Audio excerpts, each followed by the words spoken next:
오늘은 저는 이제 법성계를 가지고 법성계에서 배우는 AI 시대의 통찰, 이렇게 한번 본문 주제를 달아봤습니다. 올해가 이제 우리 의상스님, 여러분들 법성계 다 외우시죠? 예. 특히 소대에 갈 때나 뭐 법회 있을 때마다 빠지지 않고 등장하는 우리 의상스님의 법성계. 그만큼 여러분들이 외우고 계신다는 것은 또 그만큼 중요해서겠죠. 의미도 있고, 또 아마 여러분들도 내용을 반추해 보시면서 불교의 깊은 의미, 맛을 조금씩 스며들듯 느껴가지 않을까 싶습니다. 그건 저 역시 마찬가지입니다. 매번 법회 있을 때마다 암송하고 합송할 때마다 그 느낌, 그 숨겨진 의미들, 행간의 이야기들이 새롭게 다가오고 그래요. 그래서 제가 행자 시절에, 학인 시절에 생각했던 거랑 정반대의 경우도 있고요. 또 그때 생각이 또 맞았구나 하면서 내심 미소 지을 때도 있습니다. 그만큼 깊은 이야기 같아요. 오늘 이렇게 주제처럼 의상 스님께서 이 땅에 오신 지 몇 년이다? 1400년. 너무 잘하시네요. 그러면 우리가 산수를 해보면 625년에 태어나셨겠죠. 그리고 오늘 우리가 주제로 삼고 있는 법성계, 이 너무 좋은 개송 시죠. 저는 이런 생각을 해봐요.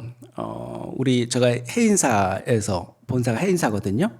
일종의 고향이 해인사라고 생각하시면 돼요. 해인사가 우리 화엄 10찰 중에 하나죠. 화엄경을 배우기 위해서, 화엄경을 가르치기 위해서 세운 절이 해인사라고 생각하시면 돼요. 그러면 그 해인사를 어떻게 지었을까요? 당연히 화엄 사상, 화엄의 아이디어를 가지고 건물도 그렇게 짓고 탑도 그렇게 세우고 스님 생활하는 방식도 그 화엄경에 입각해서 살아가게 되는 거죠. 특히 해인사 도량에는 화엄 일승법계도라는 그 법성계를 도안으로 형상화한 그러한 장소가 있어요. 그걸 이렇게 멀리서 잘 보면요, 되게 범상치가 않아요. 여러분들 눈에도 그렇게 보이죠? 자, 항상 우리가 불교를 공부할 때는, 특히 대승불교를 할 때는 항상 우리가 종교적 상상력이 필요한 것 같아요. 한번 봅시다. 지금으로부터 1400년 전에 의상스님이란 분이 이 땅에 오셨고, 그분이 중국에 유학을 가서 최신의 화엄 사상을 그 스승 지엄스님으로부터 공부를 합니다. 그래서 이제 귀국하기 전에 그 대승의 화엄 사상을 압축하고 정리를 해서 의상스님이, 사실상 당대의 거의 천재적인 안목이었겠죠. 그것을 법성계라는 7원 39, 210자의 개송으로 아주 밀도 있게 탁 정리해서 제출을 하는 거죠. 지엄스님한테. 일종의 졸업 논문이라고 해야 될까요? 요즘으로 치자면. 그렇게 얘기하기엔 또 너무 가벼운 것 같고. 어쨌든 그 중국 유학의 모든 마무리를 그렇게 법성계에다가 그 80화엄, 그 대장정의 역사를 그렇게 간략하고 핵심적으로 간추렸다. 거기서 머문 게 아니라 그것을 어떻게 했다? 화엄 일승법계도라는 도안으로 구상했더라. 마치 미로, 수수께끼의 미로처럼 생겼잖아요. 그죠? 저는 해인사에 있을 때마다 법회하면서 같이 합장하고 앞에 가는 스님의 뒷공무니를 따라서 법성계를 합송하면서 뺑글 돌면서 법성원용모이상 하면서 계속 돌다 보면 우리 옛날 무학대사 그렇게 얘기했나요? 부처님 눈에는 부처만 보이고 돼지 눈에는 돼지만 보인다라고 했듯이 제가 AI에 관심이 있어서 그런지 이게 마치 AI 반도체 회로 기판 같은 거예요. 그렇게 안 생겼나요? 여러분들 그런 생각 안 해보셨어요? 뱅글뱅글 도는데 이 사각형으로 돌잖아요. 그죠? 그러면 사람들이, 우리 스님들이 쫙 합성하면서 가다 보면 그 기판 안에 회로에 불빛이 막 돌아가는 것 같아요. 저만의 생각입니다. 어떤 느낌이냐면, 야, 이것은 마치 우리 의상 스님이 1400년 전에 우리한테 보낸 편지, 엽서 같다라는 생각이 들어요. 그러니까 단순히 당신께서 내가 화엄을 공부했으니 화엄을 정리하겠다라고 해서 그 안에 국한돼서 이 천재성을 발휘하신 게 아니라, 수행력을 발휘하신 게 아니라 시공을 초월해서 언제든지 이 사바세계가 영원히 존속하는 한 끊임없이 맞닥뜨리게 되는, 그 당시로는 1400년 전에서 오늘을 보면 어때요? 먼 미래잖아요. 그죠? 지금 우린 먼 미래에 살고 있어요. 의상스님보다는. 그 미래에 우리들한테 보내는 어떤 메시지 같은 거라고 저는 보여요. 저는 마치 이제 뭐 화두처럼 AI 로봇에도 불성이 있는가라는 것을 마음속에 갖고서 이렇게 생각을 하면서 지금까지 살아오고 있는데, 근데 제가 이렇게 보니까 그 딱 법성계에서 우리 의상 스님께서 이미 저한테 딱 답을 알려주고 계시더라고요. 그것도 첫 구절에 법성원용 무이상 제법부동 본래적이라. 딱 첫 구절에서 끝내버렸어요. 저는 아무 생각 없이 그냥 앵무새처럼 그 구절을 여러분들 또 그럴 것 같은데 맨날 하다 보다가 어느 순간 그게 정광석화처럼 딱 답이 된다는 걸 느꼈어요. 모든 법의 공통된 특성이 그 경계가 없이 원융, 조화를 이루니 제법 모든 존재와 현상이 원래 움직임이 없이 고요하더라, 이 얘기예요. 그게 무슨 뜻인지 한번 이제 제가 오늘 이 법문 이 자리에서 여러분들한테 말씀을 드리려고 앉아 있는 겁니다. 의상 스님이 1400년 전에 우리한테 보내준 이 엽서, 이 편지, 법성계라는 편지에 그 답이 있으니 한번 그 의상 스님이 마치 살아계셨다 생각해서 한번 여쭤보자고요. 우리 이 혼란스러운 시대, 모든 가치가 흔들리고 모든 미래가 불확실한 이 시점에서 스님께서는 어떻게 하시면 우리가 흔들리지 않고 이 시대를 잘 살아갈 수 있을까요? 이게 오늘의 주제라고 할 수 있습니다. 여러분들 다 핸드폰들 다 갖고 계시잖아요. 그죠? 여러분들 오늘 법회 오시거나 갈 때 절대 그런 일은 없어야겠지만 혹시 핸드폰을 잃어버리시면 여러분 느낌이 어떨까요? 혹시 해외 나가서 그러면 그건 거의 패닉이에요. 공황 상태 아닐까 싶어요. 왜 그럴까요? 우리가 스마트폰 혹은 핸드폰을 잃어버리면 정말로 이게 단순히 단말기, 깝의 문제가 아니라 내 일상에 큰 위험이 닥쳤다는 걸 느낄 정도로 핸드폰이 다른 의미가 됐죠. 핸드폰을 단순히 전화기로 생각하는 사람은 잘 없을 거예요, 여기. 그죠? 그래서 저는 종종 이런 질문을 드려요. 아마 여러분들 오늘 하루 중에 여러분의 삶의 흔적이 우리 이 경험 세계에 많이 남아있을까요? 아니면 인터넷 세계에 많이 남아있을까요? 이런 질문을 많이 던지거든요.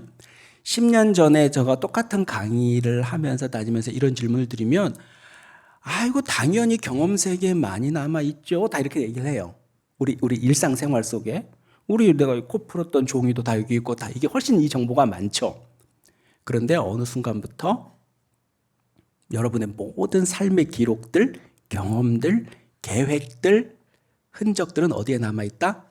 스마트폰 안에 인터넷, 가상 공간에 많이 더 남아있기 시작했어요. 그래서 이런 질문을 드리면 이제는 조금 주저주저하고 생각을 하기 시작하더라고요. 어떤 분들은, 그래서 여러분들은 지금도 딱 손에 쥐고 있거든요. 누가 마치 훔쳐갈 것도 아닌데 계속 언제 끝나나 할 수 있는데 시작하자마자 안 끝낼 거예요. 그래서 딱 쥐고 있단 말이죠. 그래서 어떤 분들은 이렇게 얘기해요. 우리 인간은 5장 6부로 구성되어 있다면서요. 그죠? 근데 이제 5장 7부가 됐대요. 그 7부가 뭐죠? 핸드폰. 아마 여러분들의 핸드폰을 뺏는다는 건 마치 내 몸의 장기 하나를, 좀 과장일 수 있겠지만 이런 농담들이 왜 나올까요? 잘 한번 돌이켜 보세요. 이게 2025년, 우리 1400년 전에 의상 스님의 좀 법성계를 공부하겠다고 앉았는데 정확히 2015년에 무슨 일이 있었냐면요. 이세돌 구단 아시죠? 알파고를 가지고 미국에서 구글이라는 회사에서 이세돌 구단하고 바둑 시합을 붙입니다. 아시잖아요. 그래서 어떻게 됐어요? 우리 이세돌 구단이 한 번 빼고 다 졌잖아요. 예상 외로. 많이 충격을 받았죠? 그로부터 딱 10년이 됐어요, 지금. 10년이 조금 지났죠. 이 정도면 천지가 개벽한 건가요? 생성형 인공지능이 나왔고요. 2022년도에 사람 대신 말과 글을 할 수 있고 다양한 시도 질 수 있고 그림도 그릴 수 있고 모든 복잡한 일들을 대신할 수 있는 인공지능이 생성형 인공지능이 나왔습니다. 2022년 11월 30날 오픈 AI라는 데서 나왔죠. 그래서 올해는 또 뭐가 나온 줄 아십니까? 에이전트 AI라는 게 나왔습니다. 이건 또 뭐냐 싶을 수 있는데 고민하실 필요 없어요. 여러분이 딱 대충 시키면 알아서 처음부터 끝까지 알아서 해주는 AI가 나왔다 이겁니다. 여러분 성지순례 갈 때 어떻게 하죠? 여권만 딱 여행사에 보여주면 어떻게 해요? 출발 공항 항공권부터 숙소, 여행지, 돌아올 때 비행기까지 음식, 레스토랑까지 전부 다 여행사에서 일체 어떻게 합니까? 알아서 준비하죠. 여러분 일일이 다 예약하고 요거 해라 저거 해라 얘기 안 해도 처음부터 끝까지 알아서 준비를 합니다. 그걸 에이전시라 그러죠. 에이전트라고도 할 수 있고요. AI가 마치 여러분들 성지순례 갈 때 여행사처럼 하나만 탁 시키면 찰떡같이 알아들어서 처음부터 끝까지 다 알아서 처리해 준다는 겁니다. 너무 편하겠죠? 편하긴 편한데 이게 조금 좀 그렇지 않나요? 조금씩 무서워지기 시작하고 야 이래도 되나 싶은 식으로 가고. 그런데 여기서 또 점입가경인 것은 우리가 지금 두렵고 무서워하고 있던 AI의 기술 수준이 앞으로 인류가 쓸 AI에 비하면 최악의 수준이라는 겁니다. 지금 우리가 쓰는 건 대단하다 하지만 가장 낮은 수준이라는 거죠. 그래서 이게 좀 기분이 그래요. 이대로 가다간 우리 인간이라는 게 과연 쓸모가 있어지나라는 극단적인 생각까지도 가기도 하고요. 당장 일자리 문제도 그렇고요. 내 자식들 걱정도 되고 내 취업 걱정도 되고 이런 세상이 이제 돌입하게 된 거죠. 그래서 요즘에는 여러분들 AI 기술이 워낙 발달하다 보니까 우리 부처님 말씀에 인간의 기본적인 4대 고통이 뭡니까? 생로병사죠. 누구나 태어나면 늙고 병들고 죽게 돼 있습니다. 그 생명이 있는 모든 유기체, 유정중생들은 다 그렇게 되게 돼 있어요. 그런데 AI 기술이 발달하니까 수많은 신약들이 지금 쏟아져 나오고 있고요. 건강 관리를 할 수 있고요. 과거처럼 병이 생겨서 병원 가는 시대가 아니라 앞으로 여러분들 자식들 시대에는 병이 생기기 전에 예방하고 치료하는 예방의학이 대세를 이루게 되고요. 또 한 번 건강진단을 받고 나면 유전자 검사를 싹 AI로 딱 해서 어떻게 합니까?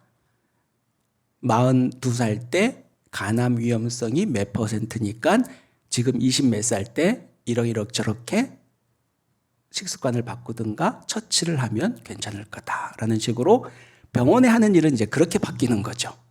아파서 가서 치료해 주는 것이 아니라 미리 진단해 주고 예방해 주고 그 방법을 알려주는 그런 이제 의학으로 변하는 거죠. 그 모든 중심에는 AI가 그 사람에 대한 데이터를 갖고 있기 때문에 그렇습니다. 더 나아가서는 요즘에는 어떻습니까? 우리 인간 자체가 전부 데이터로 분석이 되는 거예요. 그러니까. 또 요번에 일론 머스크의 뉴럴링크라는 회사에서는요. 사람의 생각을 데이터로 변환시켜서 송신하는 데 성공을 했어요. 그게 무슨 얘기냐면 불의의 사고를 당해서 반신불수가 전신불수가 되거나 사지마비가 된 환자들이 거동을 못 하잖아요. 근데 이런 분들도 생활을 해야 되는데 할 수 있는 건 생각밖에 없어요. 근데 생각만으로도 어떻게 한다? 이게 뇌에 칩을 이렇게 꽂아서 생각만으로도 컴퓨터 마우스를 움직이거나 밖에 있는 불을 켜거나 물을 가져오라고 신호를 보낼 수 있게 됐다는 거죠. 생각을 데이터로 바꿔준다는 거죠. 너무 신기하지 않으세요?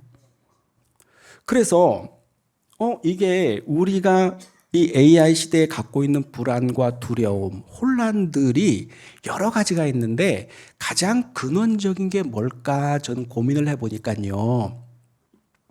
한 가지로 귀결이 되는데 그 한 가지가 뭐냐 하니 내 몸은 유기체고 내 몸은 이 살이잖아요. 그죠?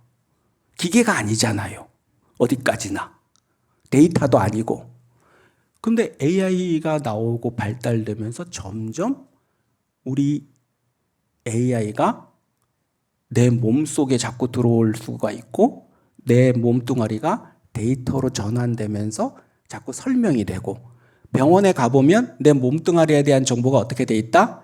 AI 데이터로 다 저장이 돼 있는 거예요. 갈수록. 레이 커즈와일이라는 미래학자는요. 2045년이 되면 인공지능이 인간을 능력을 뛰어넘는다 그랬거든요. 그리고 최근에는 그 2045년보다 더 앞당겨질 거라는 예측하는 책을 냈어요. 자, 그걸 특이점이라 그러는데요. 우리 인간이 갈수록 데이터화되고 있는데 그 레이 커즈와일 박사가 하는 얘기는요. 인공지능이 발전하면 어디로 갈까요? 현대 자동차 공장으로 갈까요? 거긴 이미 있어요. 어디로 갈까요? 우리 몸속으로 들어온다는 거예요. AI가. 우리 두뇌 기능을 도와주고 치매 안 걸리게 해준다는 명목으로. 그죠? 무릎이 아파. 근데 무릎도 바꿔주고. 여러 가지 좋을 것 같죠? 좋을 수도 있어요. 물론 아프신 분들한테. 근데 어딘가 좀 이상하죠.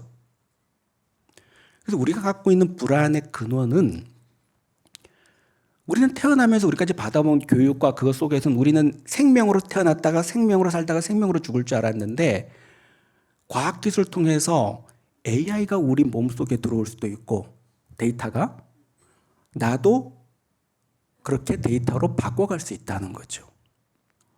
옥스퍼드 대학의 루치아노라는 교수가 있는데요. 루치아노 플로리다라는 교수가요. 우리 인류가 4번의 혁명을 경험했다고 그러거든요.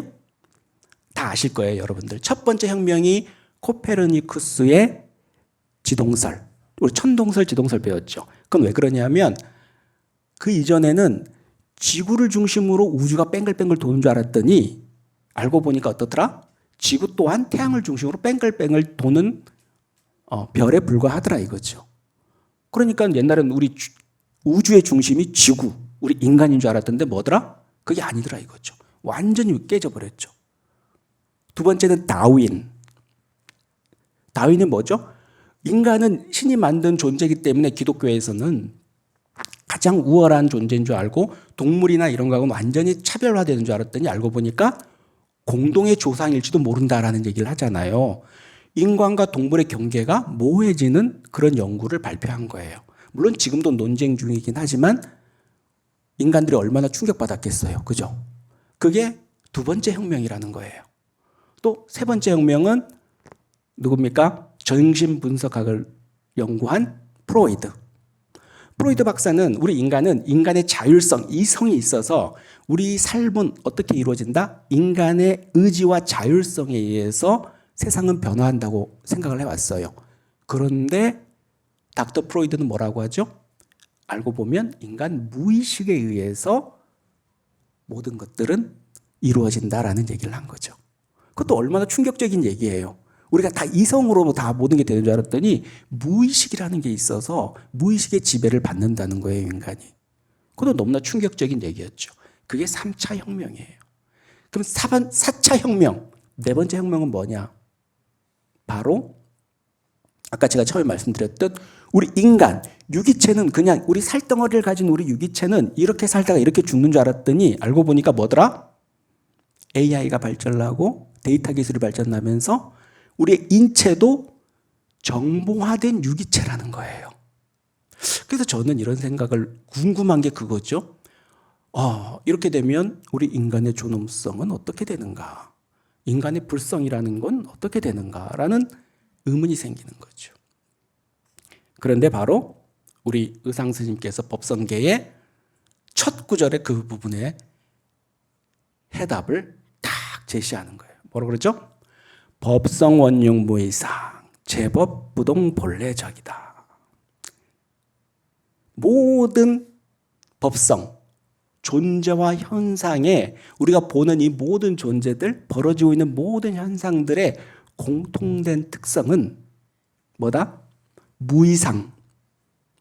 다 우리 눈에는 분별되어 있잖아요. 남자, 여자, 바닥, 천정, 기둥, 지붕 하면서 다 분별처럼 되어 있는 거 보지만 알고 보면 뭐다? 무이상. 그 경계라는 게 따로 있지 않고 조화롭게 융화되어 있는 것이다 라는 겁니다. 그래서 그렇게 혼란되어 보이지만 그럼에도 불구하고 또 뭐다? 제법 부동 본래적이다. 모든 제법, 모든 존재와 현상은 부동. 그렇게 무이상 혼란되고 융합되고 뒤엉켜 있는 것 같지만 부동.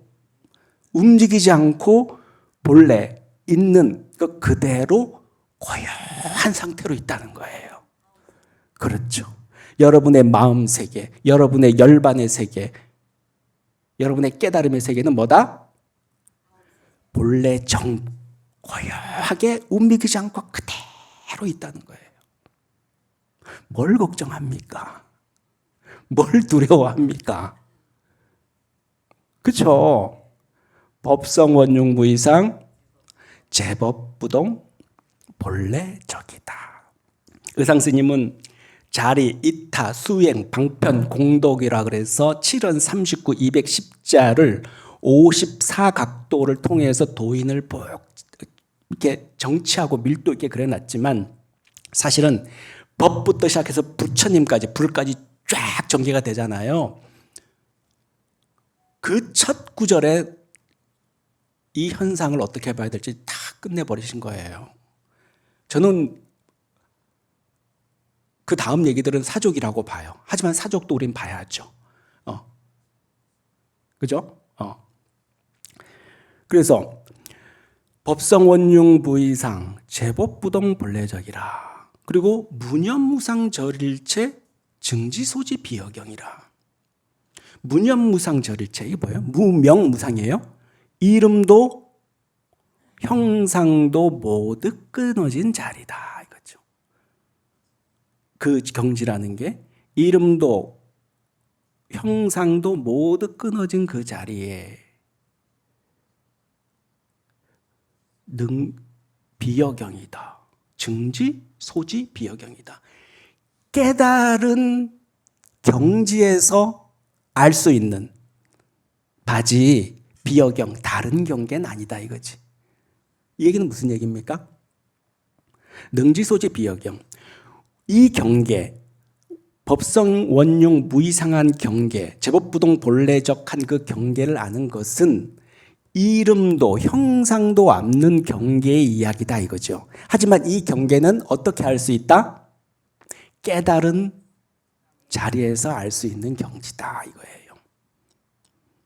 무명무상절일체. 이름도 형상도 다 끊어진 자리다 이거예요. 하지만 여러분 AI는 어떻죠? AI 데이터는 어때요? 데이터를 여러분 굴리려 그러면 데이터에다가 하는 일이 뭐냐면 AI랑 사람들이 달라붙어 갖고 다 이름을 붙이는 일을 제일 먼저 해요. 그걸 라벨링이라 그러거든요. 딱지를 붙여요. 여러분들도 어디 가면 여기 이름표 달 때 많잖아요. 그것처럼 데이터도 인공지능을 쓰려 그러면 데이터에다가 일일이 다 한 땀 한 땀 이름들을 다 붙여주는 작업을 해야 돼요. 무명이 아니라 유명이죠. 또 형상도 입력을 다 시켜줘야 돼. 형상을 학습을 시켜야 돼. 우리 비로자나불 부처님 어떻게 생기셨어요? 항상 수익을 이렇게 딱 잡고 있잖아요. 석가모니 부처님은 또 항마촉지인이라 그래서 딱 땅바닥을 가리키고 있고, 부처님도 다 다르죠. 형상이 다르죠. 그래서 그걸 AI한테 학습시키려고 그러면 그걸 다 일일이 입력을 해야 되는데 이름과 또 형상을 다 입력을 해야 돼요. 데이터들은. 그게 AI의 세계예요. 그러면 AI가 엄청나게 말도 못하게 지금 발달하고 있지만 뭘 못한다? 무명, 무상, 절일체의 경지는 AI가 될 수 있을까요? 없을까요? 안 되는 거예요. 그런 경계가 아니에요. 그래서 증지소지 비여경이라고 하는 거죠. 지금 말하는 이상 스님께서 말하는 이 화엄의 이 세계는 증지소지 비여경. 깨달은 바에서 깨달은 자리에서 알 수 있는 것이지 다른 경계를 얘기하는 게 아니다 이거예요. 아무리 데이터를 상상도 못하게 쌓아놓는다 한들 어떻다? 그것은 똑똑한 AI일 뿐이지 여러분들처럼 마음자리에 불성의 자리에서 뭔가를 비춰볼 수 있는 그런 능력은 없다는 겁니다. 진성심신극미묘 불수자성수현성이라. 참 기가 막히지 않아요? 좀 보면 진성심신극미묘다. 그 참된 성품 진성심신극미묘. 그 참된 성품은 깊고 깊어서 미묘하다 이거죠. 그래서 불수자성수현성이라. 불수자성수현성. 어떤 자성이 있다고 고집하지 않는다는 거예요.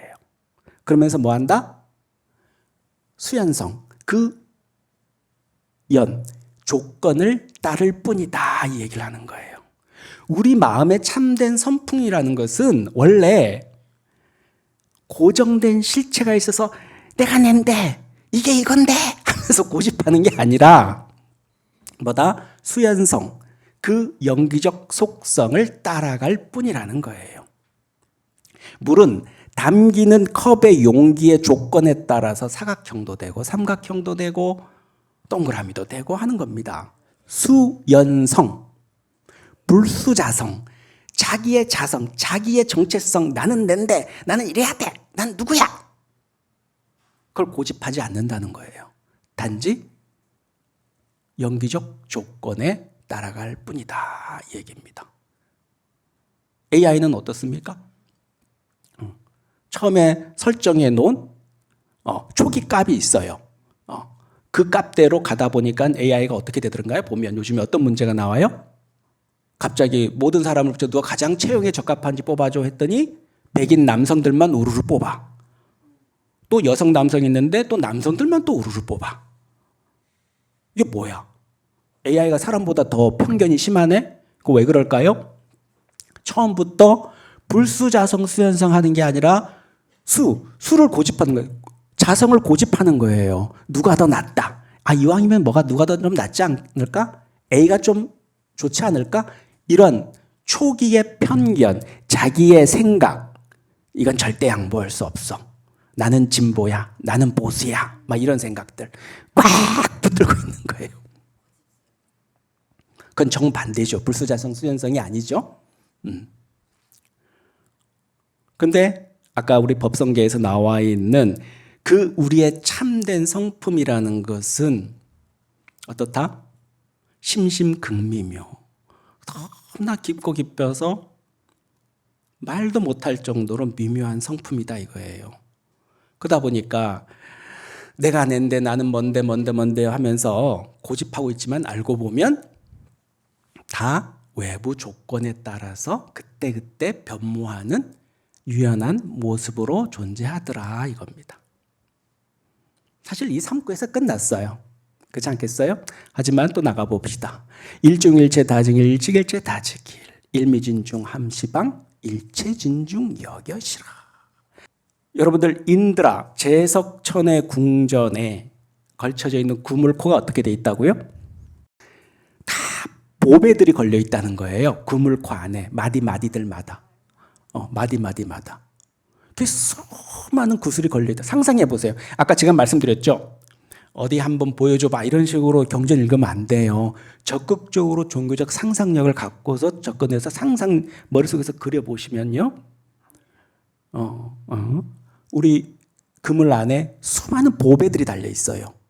그러면 이 보배 안에는 인드라망, 제석천궁의 인드라망에 걸려 있는 그물의 그 각각의 낱낱의 보배들은 하나뿐만 아니라 수많은 보배 구슬이 걸려 있는데 서로가 서로를 비추고 있는 거예요. 일중일체 다지길인 거예요. 하나가 곧 전체가 되고 또 전체가 곧 하나가 되고, 그죠? 일직일체 다지길. 일미진중 함시방인 거예요. 그 하나 안에 하나만 비칠까요? 구슬 하나만, 다른 구슬 하나만 비칠까요? 전체 구슬이 다 비치는 거예요. 놀랍죠? 상상해 보세요. 자, 그러면 그 구슬에다가 우리가 붓으로 뭐 하나만 살짝 한 일자를 그려놓으면 어떻게 될까요? 전체가 다 한 일자가 다 그어지겠죠. 일시에 하나가 변하니까 전체가 다 변하더라 이거죠. 하나에서 전체를 비추고 또 전체 속에 또 하나가 들어있는 그런 이치다 이거죠.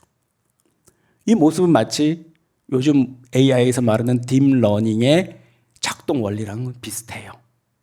한 노드 안에서 또 다른 노드로 모든 정보들이 연결되고 이동하고 관련을 맺고 있는 겁니다. 이 얘기는 패스하고요. 그죠?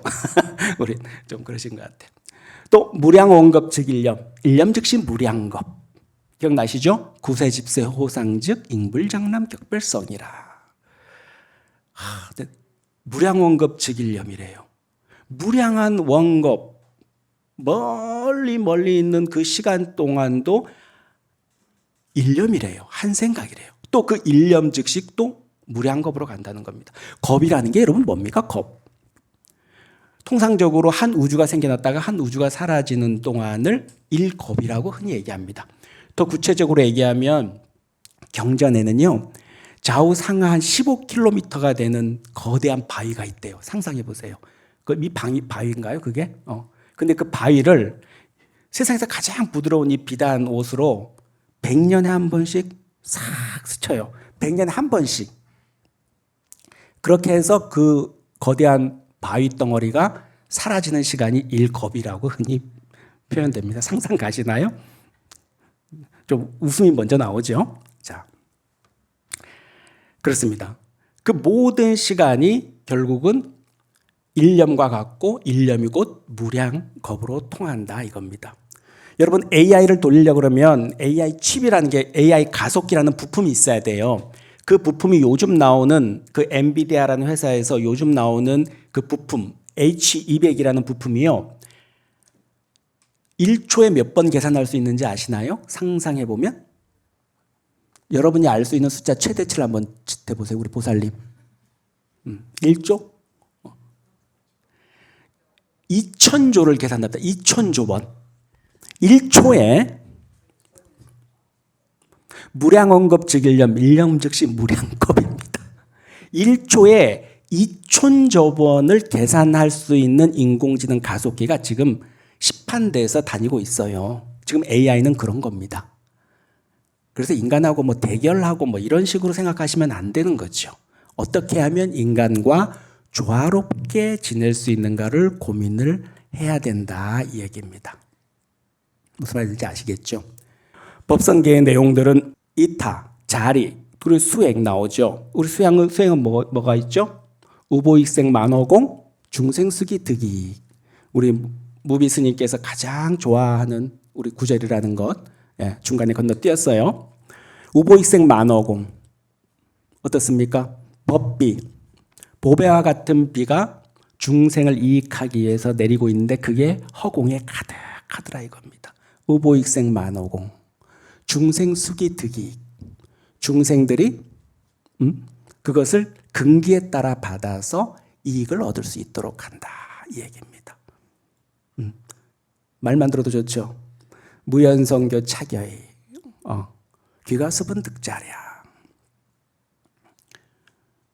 무연성교, 그 조건 없는 데이터에 의해서 예속되지 않고 종속되지 않는 방편을 착여의, 마치 여의주를 부리듯이 부려서 귀관수분 득자량 어떻게 합니까?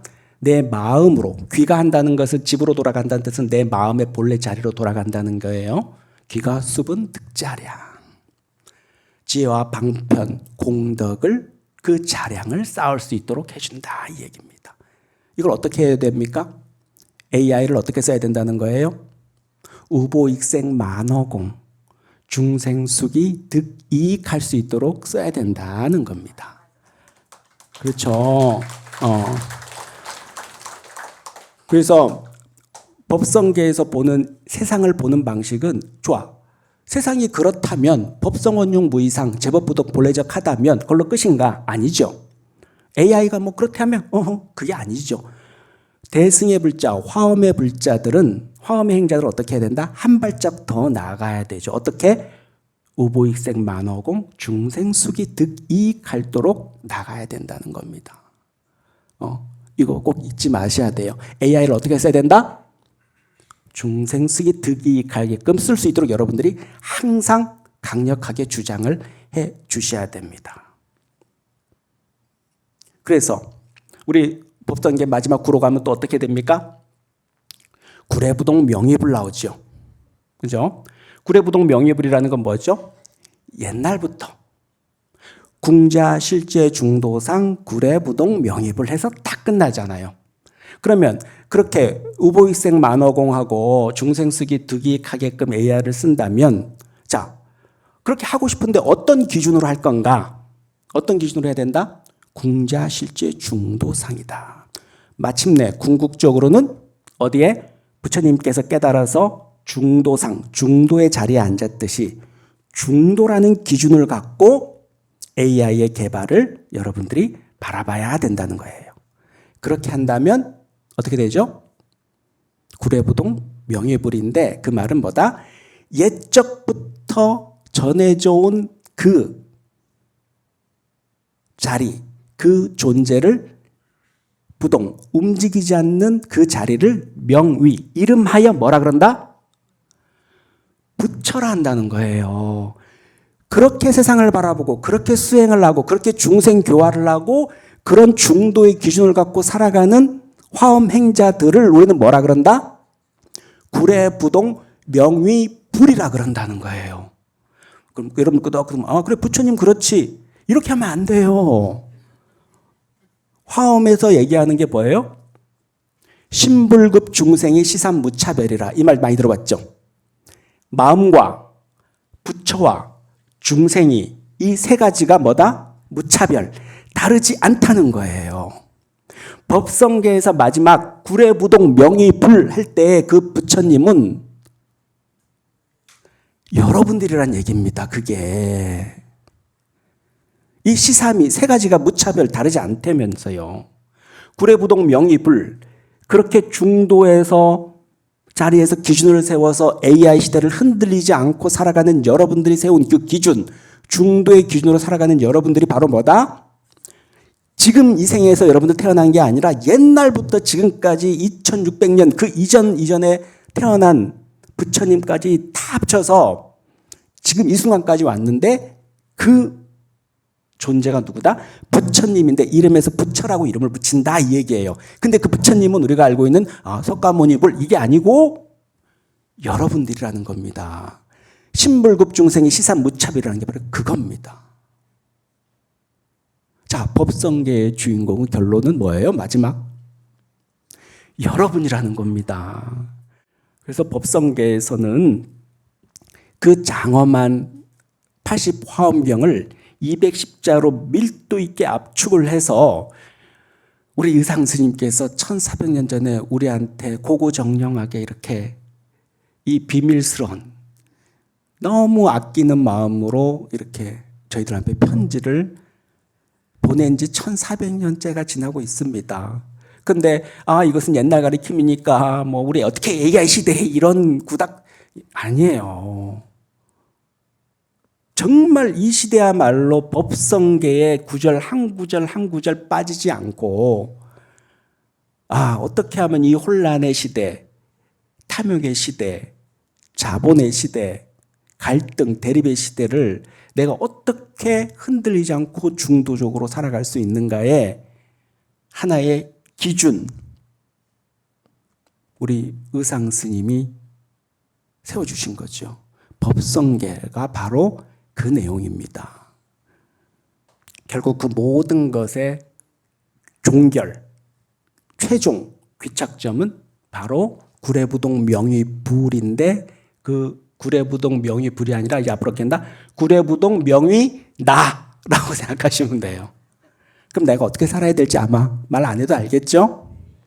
짧은 시간 동안 그래도 집중 잘해주셔서 감사하고요. 어딜 가든지 화엄행자로서 의상 스님의 후손으로서, 그죠? 법손으로서 자부심을 갖고 부처님의 마음으로 살아가시기를 간곡히 바랍니다. 성불하십시오.